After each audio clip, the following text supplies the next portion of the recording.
And how did you actually become LinkedIn Youth Editor? Yeah.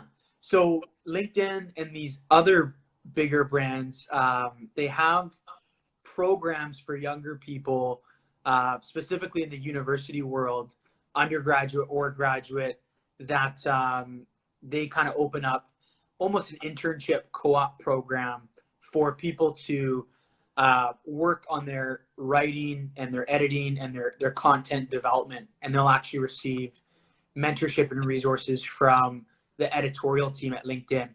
And Google also has one called, I believe, the Bold Internship Program. New York Times also has something where they'll take in kind of younger writers. And so if you're taking notes, highly encourage you just to seek out these, co-ops or internship opportunities within these bigger brands. LinkedIn has two called the Campus Editor Program, and then secondly, the Learning Ambassador Program. And I just, encourage you to take a look at that, apply, and always keep your eye out for that. And my journey, I kind of joined the Campus Editors cohort group, and then kind of maintain a relationship with the Canadian team, as well as the team in San Francisco, and kind of just continue to promote what it can be for students and young professionals, as well as just helping people understand the functionalities and features of LinkedIn as a platform. Okay, great. So we're going to really leverage all this knowledge you have today. So, a big thing that often comes up with students when they come see me for work search, when I ask about LinkedIn, they say, well, I've created a profile, but I haven't really done anything with it. So in your view, what are they missing out on when they stop there? And what are sort of some really tangible top tips that you give to a student even before they graduate to start kind of building up? Yeah, great question. So yeah, as you mentioned, the most popular reason I think people get a LinkedIn profile is because their boss or their teacher has told them to. But like other social media platforms, take Instagram, for example, if you don't use the platform, post a picture, or engage with a community, your profile kind of sits passively and never really builds any traction. And so if you have an Instagram account and you never open your phone, or you never like or engage with a photo, you will never build a connection or relationship on Instagram. And just like LinkedIn, it's this professional kind of community where if you open up a profile but you never share a post or engage with an article, or reach out to a professional, you'll never see any traction or opportunities kind of drive from your time on the profile. And so I think my advice would be, get active by engaging and sharing a thought once a week. Secondly, figure out kind of a community or niche that you're wanting to learn about. If you're in the arts or entrepreneurship or marketing, kind of figure out that community in Vancouver, but also on a global scale, and kind of start following those conversations and reaching out to those professionals. And then thirdly, I think start kind of sparking some of your own creativity, which might be, looking at a content series. You could host interviews. You could do video chats like this, or you could even just share something you've learned in a book or in a class at school. And I think those three tips really of being active, starting to engage, and starting to spark kind of a creative outlet, those three tips really help people kind of get going with their content journey. Yeah, for sure. And I think it's also just getting going, just getting started, like not feeling like you have to wait until you graduate. Something I've also heard is just that how powerful LinkedIn is for growth, for organic growth, that it's not a platform where you have to sort of, be a big company to get noticed. It's about putting out really good content and learning from people who have expertise in it. And there's so many, they can learn from people like you, but there's also tons of videos online. And writing your own things, because when it's kind of content within LinkedIn published as a blog, it sort of prioritizes that content. Yeah. And the other thing to note too, like if there's I don't want to call out the math majors, but when you look at LinkedIn as a platform, um, it is the most unsaturated platform in terms of numbers on the platform. I don't know off the top of the head what the numbers are on Facebook or Instagram, but I believe they're close to 1 billion or 1.5 billion. And Instagram has about LinkedIn has about 700 million users, but they've identified that only 1 to 5% of users actually post content on a weekly basis. And so there's this huge opportunity greenfield where everyone has a profile and they don't use it. And so if you're able to share a thought once in a while, you can be amazed at that kind of organic traction that results from not many people being there. Yeah, for sure. And, and I think another important purpose is just sort of starting to build those professional connections before you graduate. So, one way that I always encourage students to use it is to look at people who are studying the same things as them. Go to the LinkedIn alumni tool and just see what their career paths are and see who is doing jobs that interest you. Set up little information interviews with them and start kind of building those connections and planting those seeds, because you never know who's going to be your next future employer or somebody who can refer you within a company. Go in not expecting anything, but also use it as a chance to kind of build your knowledge of that industry and career and kind of put yourself in their shoes and think, is that something I might like to do? Totally. And I think, I don't know if this is controversial, but I really see social media content as really the new resume format, where as a society, as schools, as companies, as people, we have aimed to go paperless, right? We're not having resumes sent via mail anymore. We're looking at online applications. We're looking at LinkedIn and we're looking at Instagram portfolios. And so the challenge is really, are you repositioning yourself in 2020 to be discoverable online? Or are you still holding on to that, paper resume from 2010 that people, they ask for an email nowadays. And so I think it's a mix of moving those skills and abilities into an online story, but also having the skills to still show up in person and interview, whether it's at the office or online, to the best of your ability. Yeah, definitely. Now, I can imagine a lot of people have reached out to you for information interviews. So what can you tell us, like very specifically breaking it down? Because I think that's a real barrier a lot of students come up against is they are sitting there and thinking, okay, I know I need to kind of do this networking thing, but it feels kind of icky and I don't know how to reach out to this complete random person. So can you break it down for us? Sort of what are your top tips for kind of doing a successful reach out and a request for info interview? For sure. I think for introverts or younger people that aren't as comfortable, the top note I like to make, from a bigger family, is to change the word from networking to seeing it as relationship building. So I picture, bridging a relationship online just as if you were to do it in a classroom or, at a family friend kind of barbecue, which is, reaching out, addressing someone by their first name, mentioning, context of how you've heard of them or, how you've noticed them in the area or at the school. And then thirdly, kind of just mentioning a note of encouragement or a creative question that kind of opens up the rapport relationship to go a bit deeper.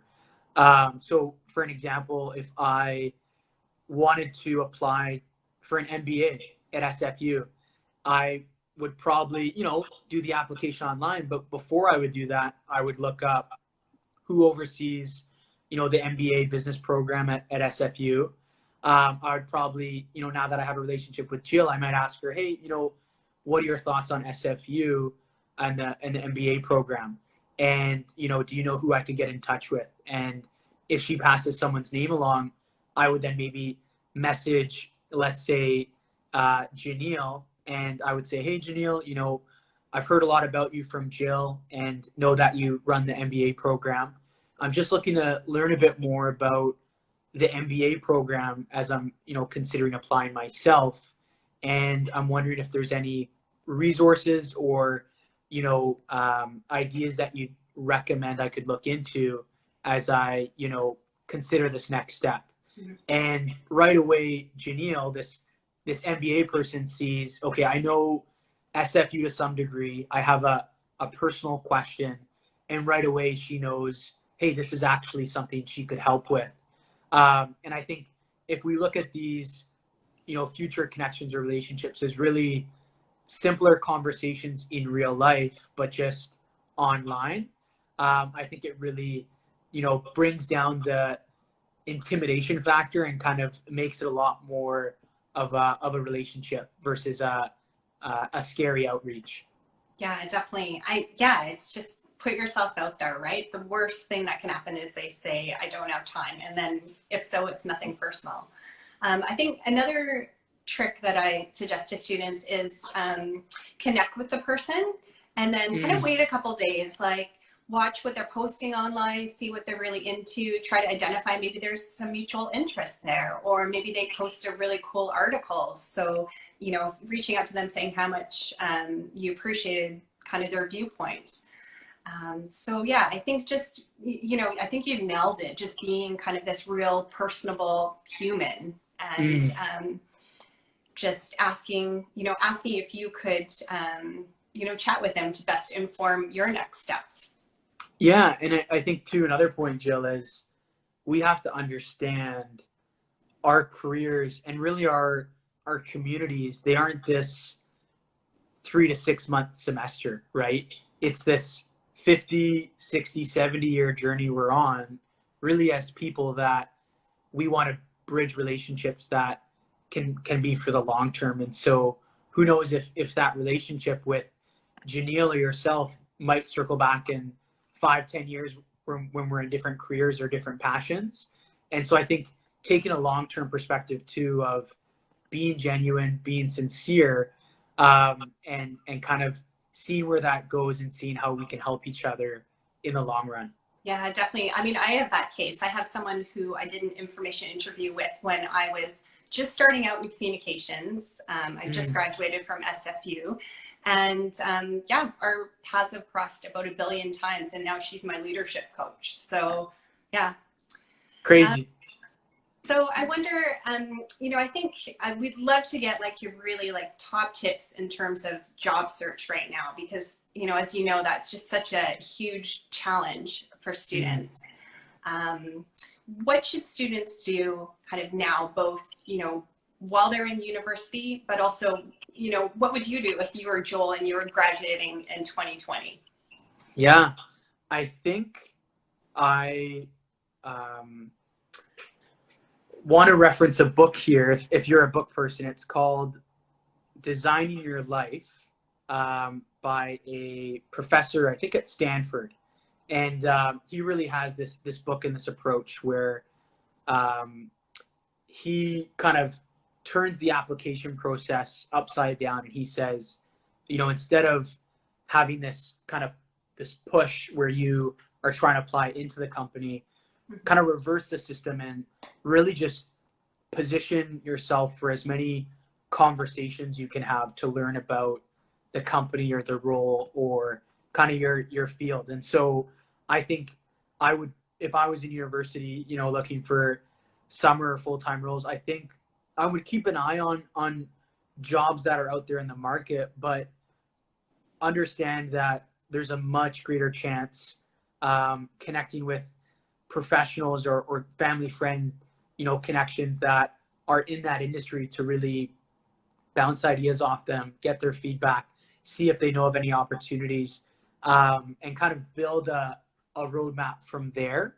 And then I would say a point number 2 would be, you know, starting to build a content presence or an online presence where you can build that rapport and trust before you've ever sat down for an interview. And so if you're into the arts, or you're into business or communications, I think almost creating a value project that you can do on your own or with other industry leaders to prove, some kind of value or skill that you have.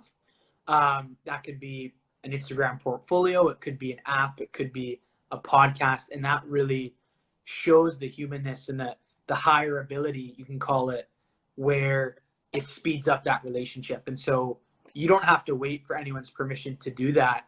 You can start tonight or after this interview, and you can just build these content platforms where it really provides a community, and opportunities then come from that. And then the third one I think would be try and connect with an alumni once a week. The reason I say once a week is I think that's an easy goal. And the reason I say alumni is that they have a natural draw to who you are as a person because you both went to SFU. And so if you can find out the professionals in your field that have graduated from SFU, you'll have such a higher chance of hearing their story and learning about their journey versus someone that doesn't have something in common with you. And so I think those are 3 ideas I would recommend. But above all, I think, resting in the fact that as long as you're taking steps forward each day and being focused on momentum, I think this, that's kind of the best way to go about it versus, trying everything in one day and then kind of giving up. I think it's a snowball effect where if you put your time and energy into these different buckets, I think you build a community, and that community is there to support you with jobs and opportunities. Yeah, for sure. So I see a question coming in. How can we find an alumni in our fields? Any resources? Yeah. I have, I was going to try and bring my iPad up here, but if you're taking notes, LinkedIn has a search directory bar, just like Google, at the front of the search board. And so what you can do is you can just type in SFU and the department, or SFU Vancouver, or SFU Microsoft. And if you pick the university and the brand, or the university and the city, the LinkedIn directory will bring up all of your connections that have those keywords in common. And so it's a phenomenal little hack, you can call it, of surfacing these people that have a lot in similar with you. And if you need help, you can always send me a note, and I think I have a little video on it, but it's as easy as just Googling the name in LinkedIn with SFU as a keyword, and then you can find out that person's kind of profile, and then you can reach out to that person and say, hey, so-and-so, I saw you graduated from SFU on your profile in 2015. I see you run a video studio in Gastown. Was wondering if you're ever hiring for marketing interns in the 2021 year. And it's as simple as that person sees that message, sees that, this person is going to SFU, they're probably looking for an internship, and right away you're bypassing the application ideation phase of that job even existing by building a relationship. Yeah, definitely. And, another thing that I've been seeing a lot of people do is,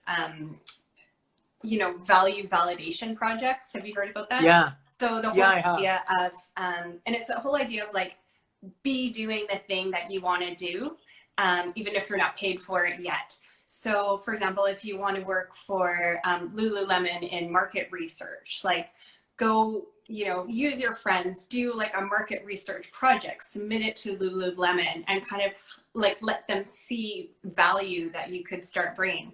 But that's the kind of thing that, if you were to have an information interview, even if there's no jobs yet, another thing you could also do is just connect and have an info interview with the person, learn about their jobs, learn about what the market research function is.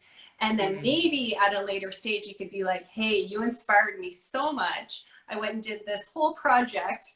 you know, when I could have been watching Netflix, and you know, here it is in case it's of any help to you. So For yeah, sure. there's just so many ways. Like I think that, you know, like you said, like I think the key is like be adding value. Mm. Yeah, and I think be adding value for sure, but also understand as a student, if you don't know this, that you are a huge value to an organization. At a grassroots perspective, these companies, these nonprofits, these schools, they need great talent and great effort to function. And I think by you sparking a message and saying, hey, you know, could I ever do an HR internship about, you know, how Slack could be a better communication style for your team? Mm-hmm. Or, hey, you know, I noticed you guys don't have an Instagram presence. Could I help build this Instagram presence because you're a sushi shop 10 minutes from my hometown? Like those little things are those value projects where an owner or an executive could say, heck yeah, like this is someone that's taken initiative, something we need to do, and you can create your own value project and sometimes get paid by just asking good questions. And I think social media does a great job at just providing those people to ask those questions too. So always be adding value, but also know you need the people in the question part to position how you can, I think, help out others. And so um, if you have a great skill, take that next step to think, you know, what platform could I be asking questions to utilize that skill to build experience? Yeah, 100%. So I see a question coming in. You know, if English is not your first language, Yeah. and you're sort of, you know, feel a bit shy to start posting on LinkedIn, where do you start? Or just even with someone who has never done it before, you know? Mm, yeah, for sure. I think my advice would be kind of step into that challenge with confidence, and what I mean is um, you know, the world's a place where English is one of so many languages, and so I think first of all highlight that you're bilingual. That's amazing. Mm-hmm. Put that on your profile so that people can know that, you know, you're from a different place or you know a different language. Like use that story to your advantage. Secondly is build kind of an accountability peer review group where, you know, say, Jill and I, you could create a group message. You could say, hey, Jill and Joel, I know, you know, you chatted a lot about social media. I'm trying to work on my first couple posts, and I'm wondering if you could maybe edit or review my post before it goes live, and get a friend, a parent, a family member to do that. And they're always more than happy to help. And in fact, that's kind of what I still do to this day. If I have a big announcement or if I have a big article, I'll grab a friend or a speaker to kind of look it over and share his or her thoughts. And I think it takes a little bit of, you know, ego from us to say, hey, like I need the help of others. But I think it's a super healthy thing to do, to open up your, you know, thought process to say, this is what I'm trying to work on. Can you take a look at it and let me know what you think? Yeah, beautiful advice. So a question came up on LinkedIn from Amelia, who's a recent alum, and she had a question about LinkedIn bios. So she said, I've heard they're invaluable in differentiating yourself from other candidates. What is a recipe for a great bio on one's LinkedIn profile? Great question. I think the most important thing people don't know is that when someone lands on your profile, they only first see the first two sentences of your bio. So, tip number one is make a super either interesting or fun and engaging kind of hook sentence to start things off, because that's what will engage people to click the see more to read the rest of the story. And then the bio, kind of from a bird's eye view, I really see it as um, a resource for people to get to know who you are, so that if they ran into you at a coffee shop or at SFU on campus, they could say, hey, Amelia, you know, I know you're from SFU, I know you have a passion in journalism and you're working on this really neat project with Planet Earth, like the TV show. And, right away it has, a bit of your background, a bit of your passions, and a bit of, future what you're working on. And then at the end, I would recommend some sort of contact form, whether that's your Instagram link or your Twitter link or your personal website or email, so that if people read it and they want to connect with you, they can do it off the platform. But I think the most important thing is that first hook, making sure you sound human and it's not a copy and paste resume. And then thirdly, having an action item at the bottom that says, hey, if you want to learn more about, journalism or my articles, you can reach me at amelia@gmail.com. And it kind of like encourages this flow for people to build a relationship with you. Yeah, 100%. One question came up about, should you attach your resume to your LinkedIn profile? I would say no. And the reason I would say that is because LinkedIn kind of is set up as a resume itself. And so I would encourage you to, reposition the resume content onto LinkedIn. And then at the end of the day, if someone needs it, they will ask you for it. But to lead with it kind of defeats the purpose of LinkedIn, I think. But have it handy on the desktop, make sure it's saved. You might need it. But in terms of like my past couple roles, it's been wildly amazing to understand how LinkedIn kind of serves as that resume. And only sometimes in the last stage have people kind of ask me, hey, like, can I just have your resume for reference? But to build a relationship or a professional connection, people can just reference the profile. And so don't stress about adding it in as a separate attachment. Yeah. I have this saying, you first, your resume follows. So again, try to lead with the human connection, and then maybe down the road, some interaction will happen where they need your resume, but show up, as human, getting to know their career path and the organization. And then, things can sometimes go from there. Perfect. Yeah. So, kind of a big kind of final question is, I know that you've kind of are such a creative person when it comes to kind of connecting with people. And you've got this amazing story about how you met your mentor, Ryan Holmes, co-founder of Hootsuite. Would you be willing to share that? Yeah, definitely. So I was a student in Ottawa, interning on Parliament Hill, and Ryan was just there for meetings, and I sent him a message kind of asking if he wanted to connect for coffee. I knew we were both kind of Vancouver locals, and in the marketing tech world, Ryan was someone that always inspired me.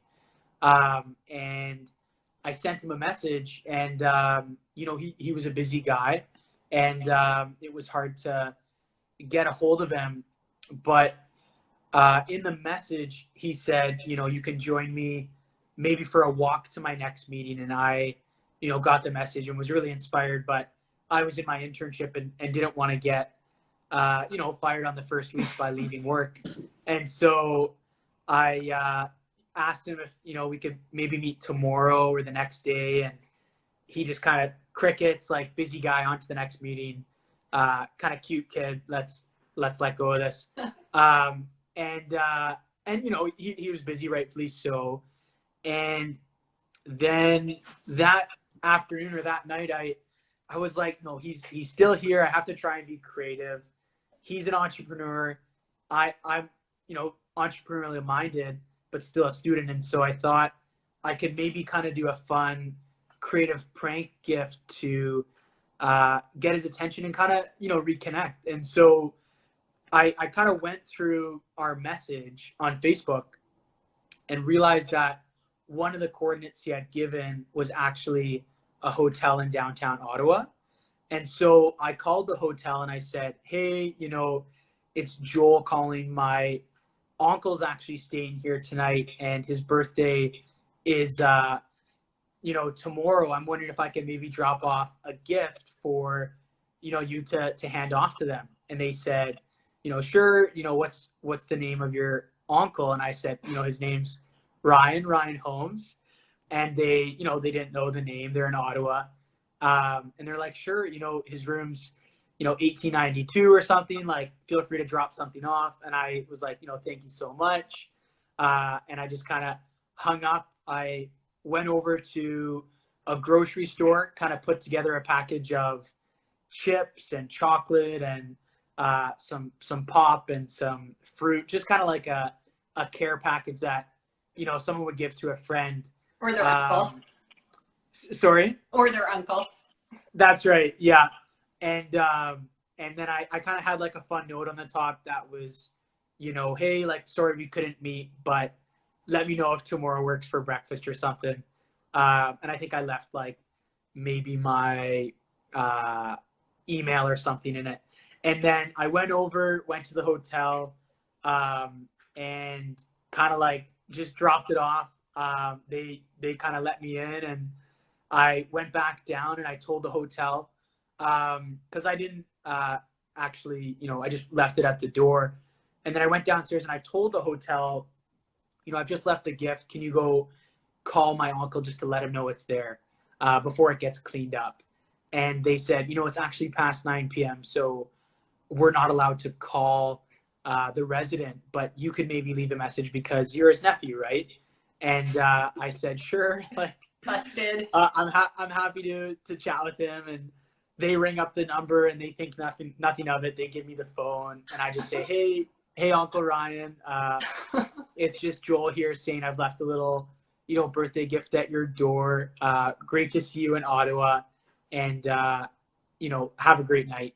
And the hotel, they're like super excited to help me out with the gift, and they hang up the phone and I kind of walk out of the building.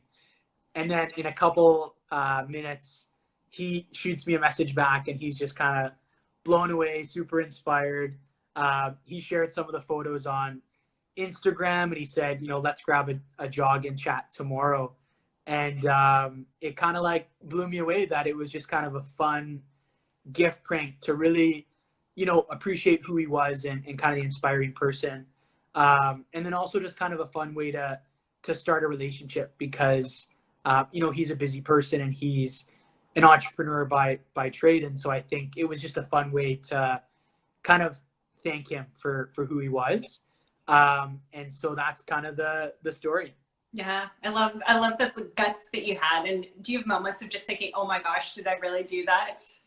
Totally. Yeah. I still, blush and get a little like, did I really do that? But I was a student. I didn't kind of know the rules. And I kind of asked him after, because I wanted to ask his permission to share the story. And he says, for sure.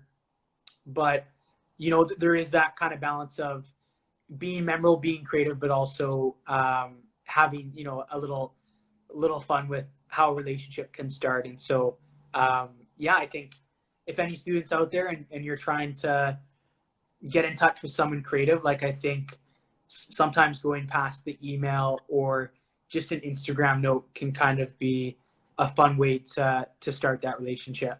Yeah, for sure. And I think you get a little extra creative liberty when you're a student. Totally. Yeah. You have that student charisma where you don't work for anyone and you can kind of work on these fun ideas. Mm-hmm. Yeah, for sure. Okay. Well, thank you so much for joining us today, Joel. Totally. Yeah. Where can people find you? Yeah, I'm on, I guess, Instagram and LinkedIn and Twitter. And then I actually, a couple months back, started a YouTube page just for these videos or advice for students. So I think you can just look up Joel Hansen Marketing on YouTube, or Jill can share a link. But there you can hopefully find some videos and interviews where you can kind of get going on these ideas. But super honored that you wanted to have me here. I'm an open book, open door. So if you ever send me a message, I'll do my best to respond. Let's keep the conversation going. Yeah, awesome. So yeah, I'll just end by sharing that career and volunteer services that we do LinkedIn and work search consultations. So if you're kind of inspired by all of Joel's messages today, come and chat with us. Also mark your calendars for 2 weeks time when we'll be back here again. And we have some awesome events coming up. So tomorrow there's one about working in the federal government, an employer panel coming up October 21st for sales, marketing, and communications, and also a really cool career workshop series for grads and postdocs.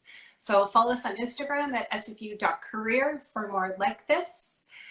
Joel, thank you so much. You are, I grew up in a farm, so I relate to your growing up in an acreage. You are just such an incredible, like, humble, beautiful human. And I just like that you really keep it real for students. And you have done so much, but you are so open to connecting and just, I think, such an inspiring, incredible mentor for so many. So thank you for all that you do. I appreciate the kind words, and yeah, always happy to have a chat, as so many people have done that for me.